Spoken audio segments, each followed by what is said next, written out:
everybody, I'm Carlo. You know me as the No Edit Sockeye. This is the No Edit Sockeye Cooking Project. What I have in front of me is a pork roast. What's so special about that? Pork roast is going to give me a chance to give you guys a bit of insight into what the No Edit Sockeye Cooking Project is all about. I live alone. Like a lot of people, I cook for myself, maybe one or two other people, and that's pretty much it. So I went into Meijer a couple of weeks ago and I'm looking for sales, and I saw this pork roast was on sale. You buy one, you get the next one for $1. Now think about that. You live alone, it's you and one other person, and you walk into a grocery store and you got a sale, you're going to pay $1.50 a pound for center cut pork chops. And I thought to myself, what am I going to do with all of this stuff? Do I buy this, or do I just pass on and look for maybe a package of 4 or 6 pork chops? So I bought it, and I'm going to show you what I did with it. I started out by trimming off that top layer of fat there, and I'm going to take this stuff also. What I'll do is I'll cut this up into some really tiny pieces and stick it in a bag and put it in the freezer, and I'll render it down at some point in the future. Here's the roast itself. What I'm going to do is cut these into 3/4 of an inch to 1 inch thick steaks.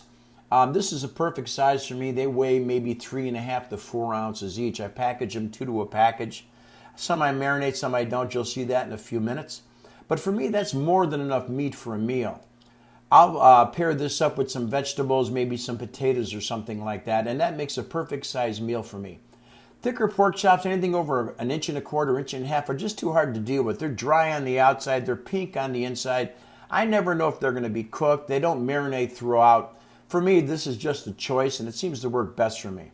I'm also going to leave this small roast on the side for it, for something I'll do down the road. So here's the packaging of it, and this is really important. I'm using these little sandwich bags to do this. Number one, because it allows me to do 2 at a time. I'm using fresh rosemary, I'm using some fresh garlic, I'm going to use some black pepper and red pepper and olive oil. You can use whatever you want. But number two, by putting them in those small packages and sealing them, when it comes time to shrink wrap them with the vacuum sealer, the marinade doesn't get all over the place. This allows it to stay in one place while you're doing this. I'm also going to take these things when I'm done, I'm going to put them in a bowl and I'm going to let them sit in my refrigerator for a couple of days. As you can see, what I did is maybe every 6 or 8 hours I would go into the refrigerator, pull them out, and I would massage the packages to get the marinade to go all the way throughout.